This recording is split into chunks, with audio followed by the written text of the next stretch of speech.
This is a set of instructions on how to speak with the devil, which, as those of you who have any sort of brain might note, it's a really fucking bad idea, and one that's likely to hold many unpleasant fates. It would probably be smarter to publish your credit card number on Facebook, or to take up a career wrestling crocodiles. But then again, that's not going to stop you now, is it? Not if you are sincerely interested, at least.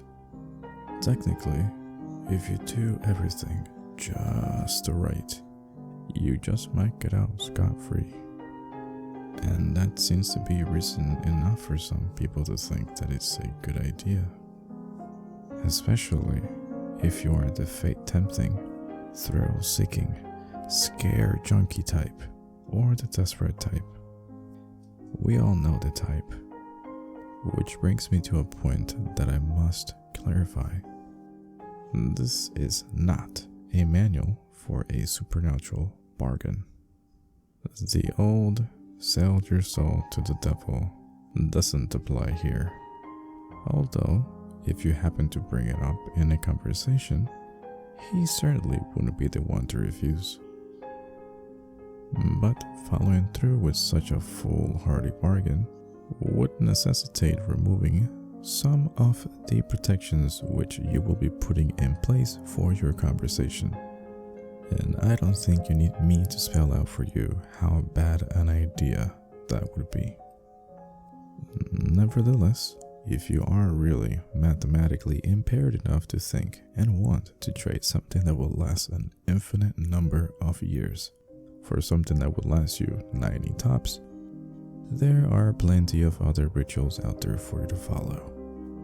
This one, if performed correctly, should only allow the two of you to talk. This perhaps begs for a question. Why exactly would you want to speak with the devil in the first place?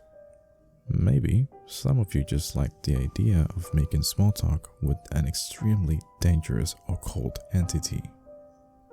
But for the sake of the human race, I hope most of you aren't quite as stupid. Nonetheless, he knows things. A lot of things. Things that some of you have a deep, vested interest in finding out. I mean, he's not omniscient or anything. Much as he would like to pretend otherwise, he's not God. But he is the devil. He has definitely got a supernatural advantage over the type of knowledge a human being can obtain.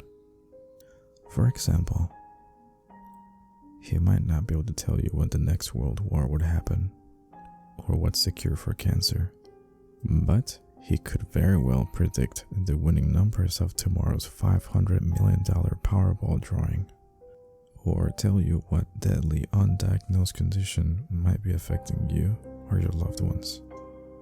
Of course, the Prince of Darkness doesn't just go around giving out winning lottery numbers to anyone who asks, and trusting any sort of information obtained from a being commonly described as the father of all lies is liable to land you in a worse situation than you were in when you first started.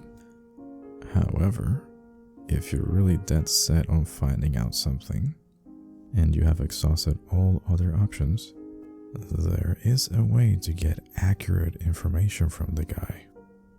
You see, like so many more villains in popular culture, the devil has an itch for games and gambling. Of course, as you can probably tell, the reason why he likes them so much is because he almost always wins. Unless you happen to be a fiddler named Johnny, or are being represented by Daniel Webster. If not, then you're probably gonna get your ass handed to you. But fret not. If you are determined enough to want to face the risk and the long odds, there is a certain game the two of you could play in which you might get the information you need. First things first, we'll start off with a description of the summoning process. Then we'll get into the rules of the game, and then some tips on how to play, and finally, of course, is the inevitable amount of arcane shit that could happen to you if things should go wrong. In order to contact your good old friend, you'll need to go to a church at midnight. It doesn't matter what kind of church, large or small, old or new, liberal or conservative. It doesn't matter as long as you're sure it will be empty. Let's be honest, the last thing you want to happen to you is for some preacher to walk in on you trying to summon the devil. And please note that this is also for the preacher's well-being and for your own as well. The process will probably work best if you try it on a new moon, or a full moon, or Friday the 13th, or Halloween. The actual date is less important than the psychological effect it will have on you. As long as you don't try it on Christmas or something stupid like that, you should be fine. The time is of importance, though you don't have to start or end your ritual at exactly 12 a.m. in Greenwich Atomic Time or anything like that. But as a general rule of thumb, you ought to show up a bit before midnight and have everything set by no later than 10 or 15 minutes after. Show up a lot before midnight if you don't know how you're going to get in. Shockingly enough, most houses of God do tend to lock their doors at night. And remember, we want empty. Got it? There are, of course, certain things you need to bring and certain things you can't bring. You will need a full can of salt. I mean, you won't be using it all, but it is always better to have more than you need than not have enough when you need it the most. 7 candles, red or white being preferable, and of course, something to light the candles with. You would be shocked to find out how many people actually forget this. Occult ritual or not, they are going to magically light themselves. You're also going to need a length of red string, rope, yarn, or thread. And finally, you're going to need a full length or wall mirror. Ideally, you would already want to find one already present in the church, but beggars can't be choosers. If you have to log one into the church, by all means, try your best. You might find it useful to bring in some markers, pencils, paper, a flashlight, and any sort of tool that will definitely secure your entrance into the church. But you will not be permitted to bring in any electronics or timekeeping devices. And yes, this includes all cell phones, smartphones, tablets, e-readers, MP3 players, PDAs, calculators, wristwatches, pocket watches, kitchen timers, hourglasses, etc., etc., etc. Seriously, you should get the point by now. Don't be stupid. But if you're one of those people that have their smartphones practically wired into your brain, don't worry. You can bring those things with you to the church. Just leave them out the room you're going to be performing the ritual. If you brought a flashlight, which is helpful for finding your way around without attracting any unwanted attention, leave that outside too.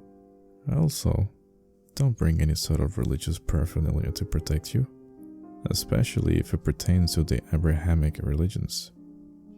And yes, if those gothic black cross earrings you're wearing are hanging right side up, they also count. Don't bring them. And yes, I really do mean it. If you have any kind of holy symbol like that with you, the devil will simply refuse to show up.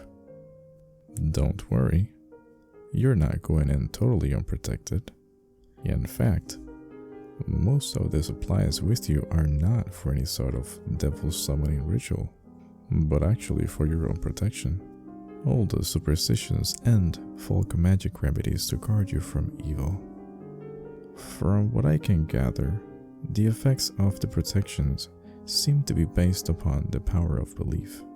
So, there are probably other numerous objects, artifacts, and procedures that you could probably take. If you would like to risk being helpless at the mercy of the devil, feel free to experiment.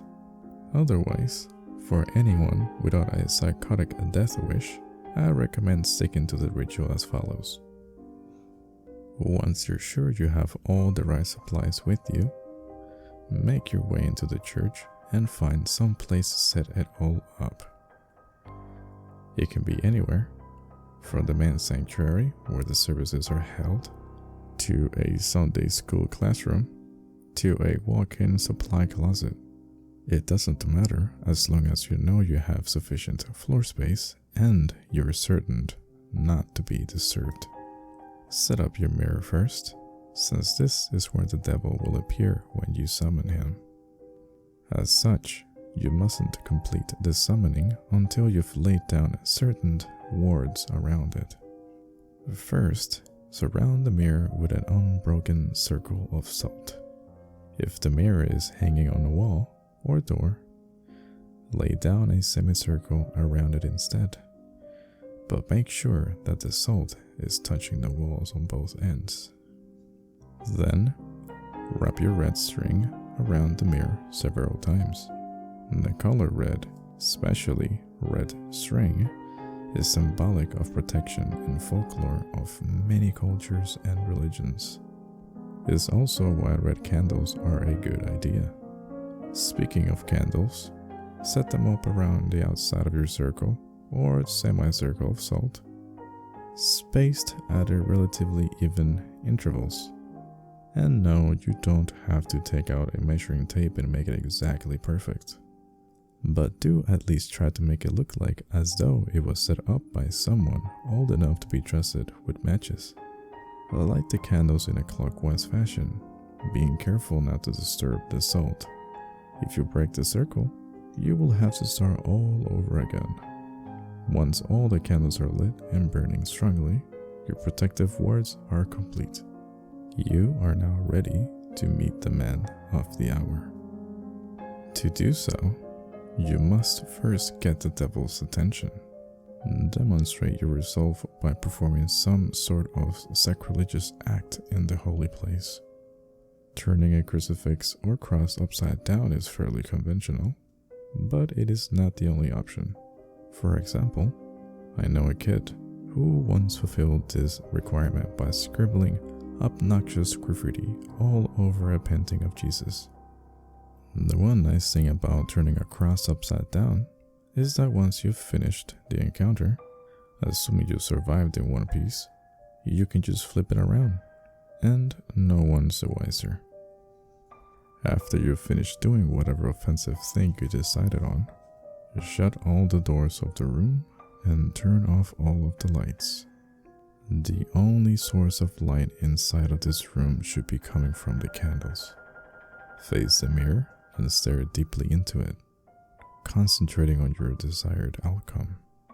There are no incantations, no arcane strings of Latin you have to recite.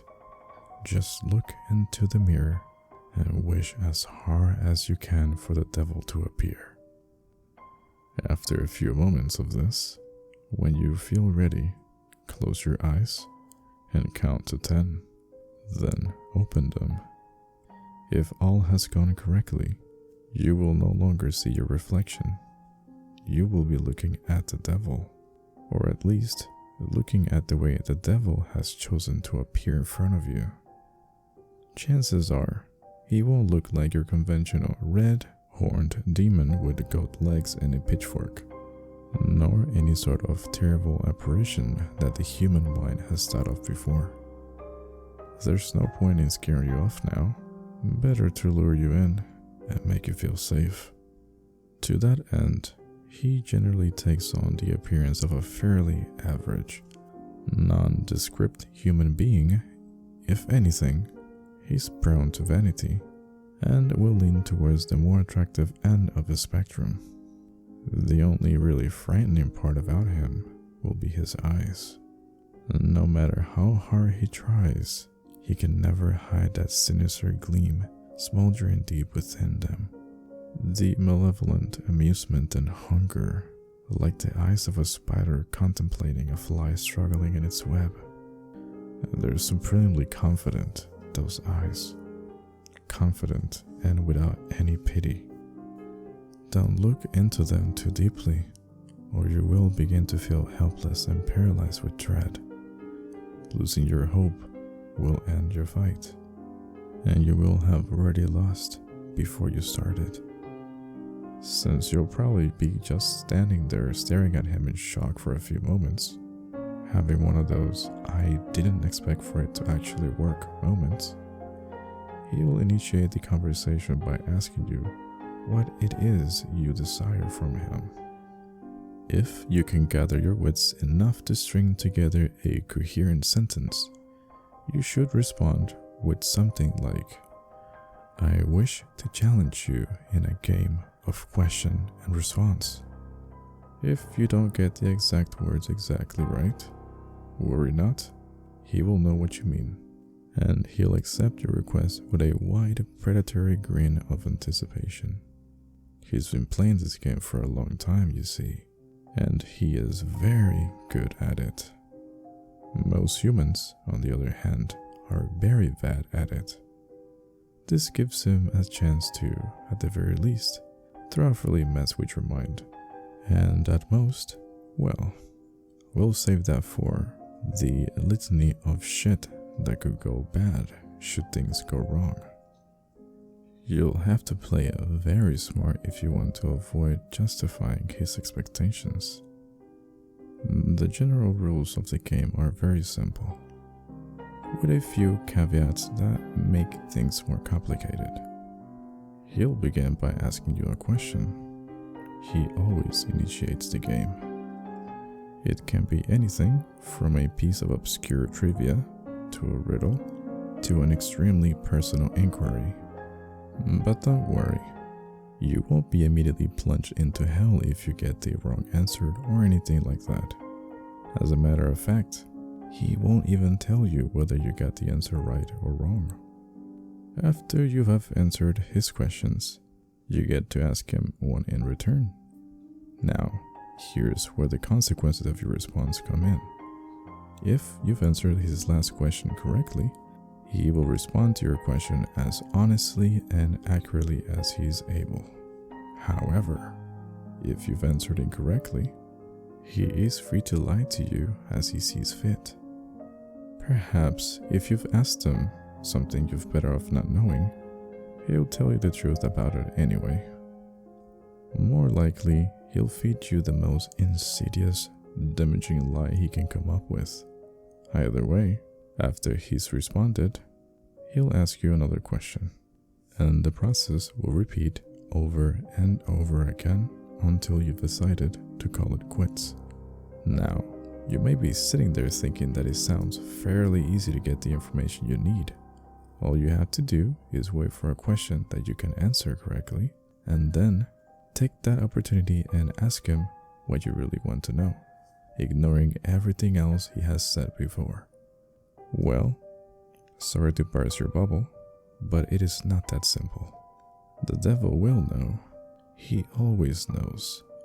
The devil will never give you an easy question, one that you can be sure to completely know the answer to. He may instead give you a question that you have some vague knowledge of, that you think maybe you know the answer to, but aren't really confident about it, and thus forcing you to endlessly second-guess yourself, obsessing over whether or not you can trust the information that he's giving you next.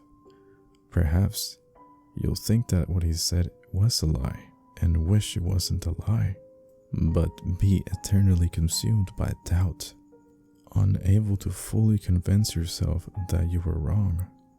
Or perhaps you'll have to make a huge choice based upon the information that he has given you, and be tormented by fear and indecisiveness as you realize that your fate, and perhaps that of others as well, rests entirely upon whether or not you were able to correctly recall some arcane piece of trivia that you don't even remember now. Furthermore, you will never be able to remember the questions that the devil has asked you, by the way. That will make it too easy for you to go back and check on your responses.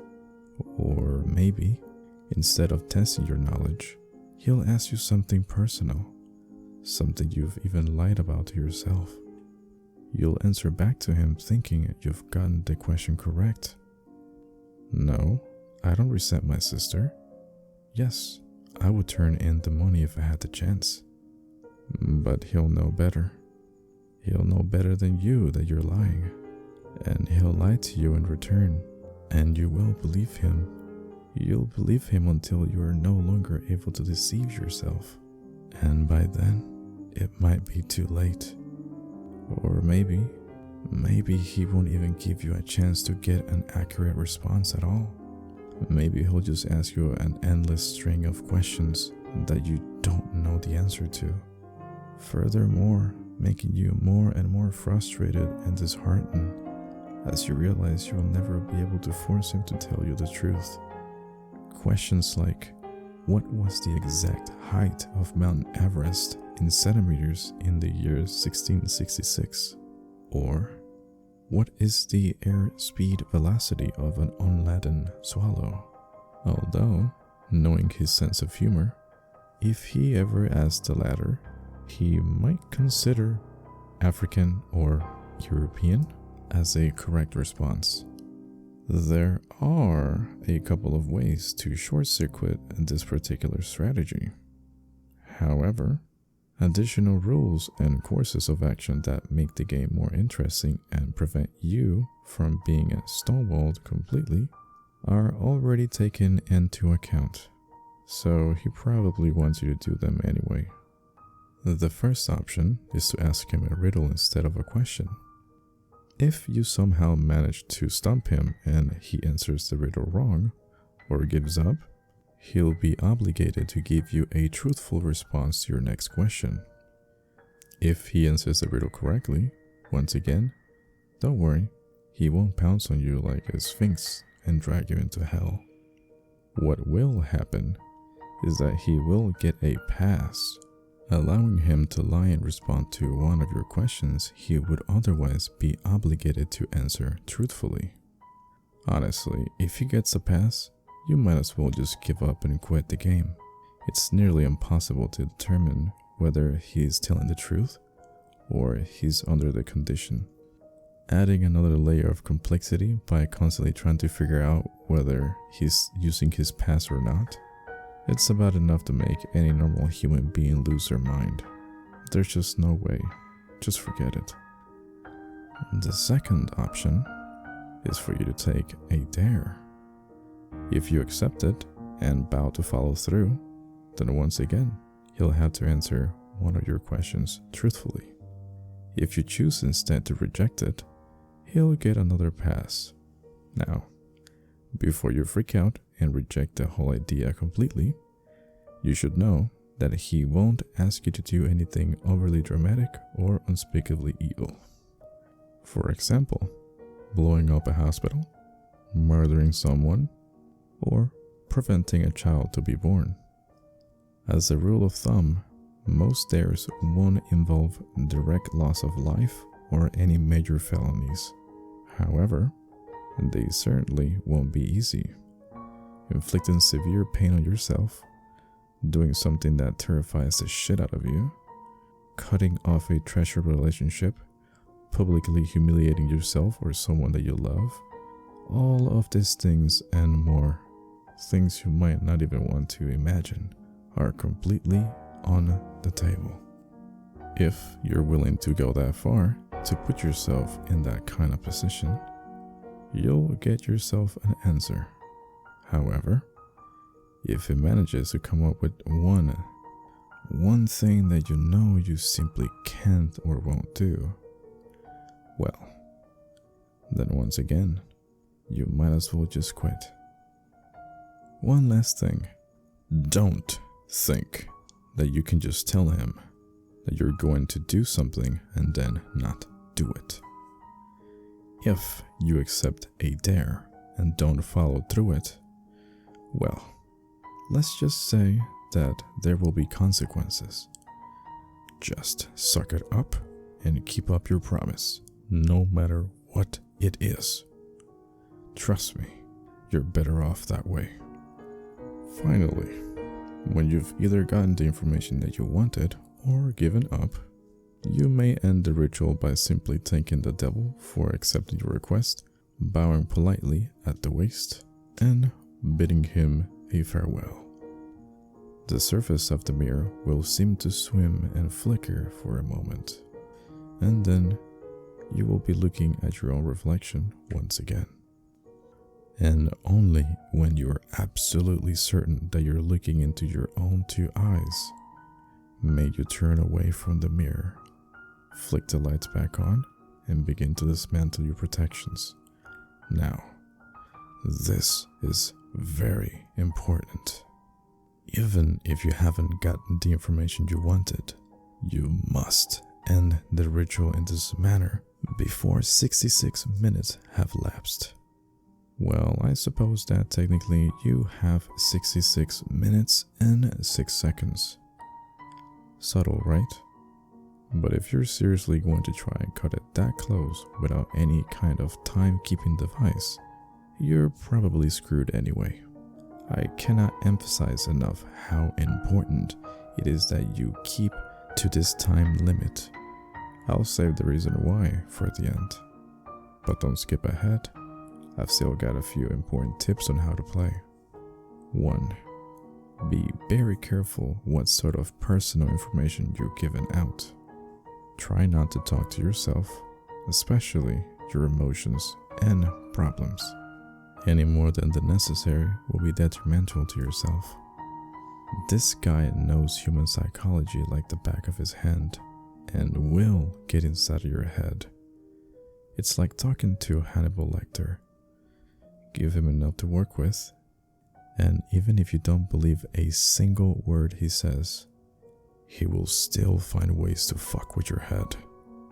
If anything he asks makes you remotely uncomfortable, do not hesitate to lie through your teeth. There will be plenty of other questions. 2. On a similar note, try to keep the game on track and moving briskly. Unstructured interactions of any kind are to be avoided.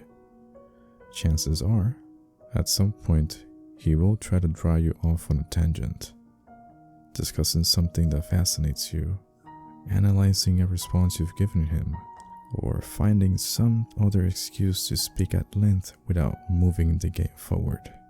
This is not only a waste of valuable time, but also another excellent opportunity to keep fucking with your mind. 3.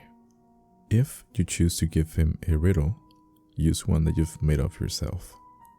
If your riddle has been written down anywhere at all, from the pages of The Hobbit to some long-lost tome of ancient magic, he will already know the answer to it.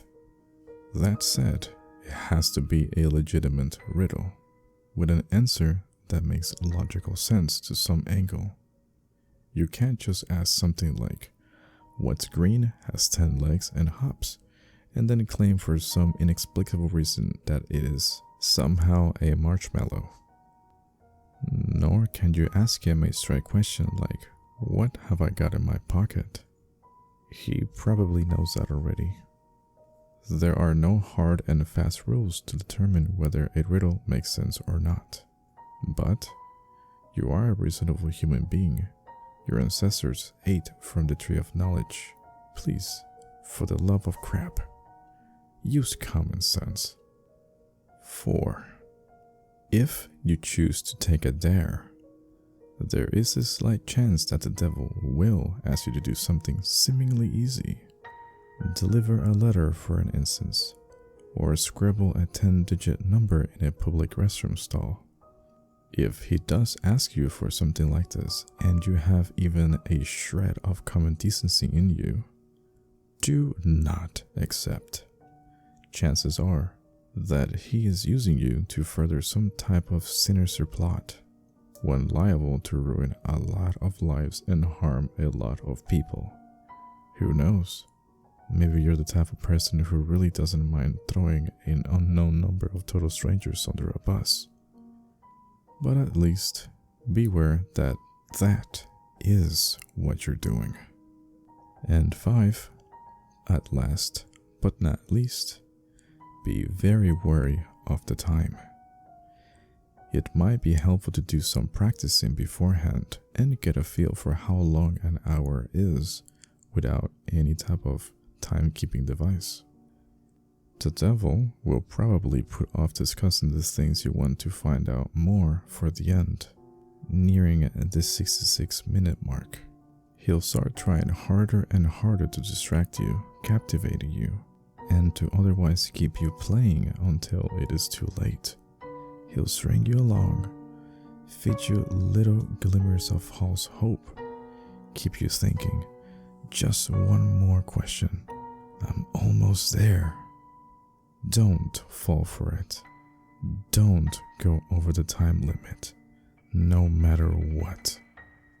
Now, you might be thinking that this game really doesn't sound at all dangerous so far. Threats of psychological damage rarely seem to carry the same weight as threats of physical damage, even though their costs are often just as great. I hate to put it this way, but the game is far from safe.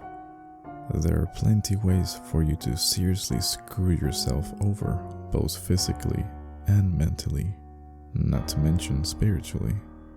And it is with these that I will conclude, in the vein of hope that they may make some sort of impression. First, while you're speaking with the devil, do not let him out of your sight. Keep staring into the mirror no matter what happens. He will undoubtedly try various tricks to make you look away. You will hear noises behind you, feel eyes on the back of your neck, see a shadowy phantom riding in the depths of the mirror. A cold breath will blow upon you from behind, smelling like the crypt. A deep silence will settle, only to be interrupted by a loud smack directly behind your head, giving you about the worst jump scare you've ever had. Hell, the devil may even abandon a measure of his own dignified facade and give a sudden jump of fright and shock, shouting loudly and pointing behind you with a very convincing look of terror on his face. Whatever he might test you with, you must not look away from him. If you look away, if you lose sight of him completely, even for just 1 second, you will look back at the mirror and find him gone.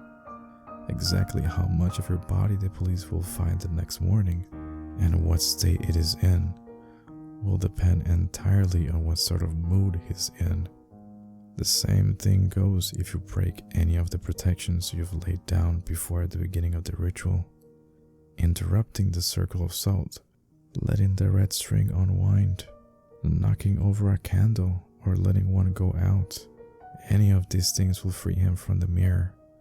And then, well, you're all a bunch of creative horror junkies. I'm sure you can fill in the blanks.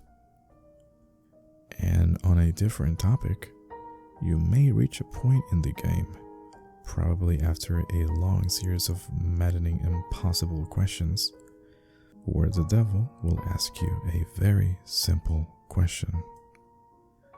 What is your full name? Now, I don't think you need me to tell you why that would be a terrible idea.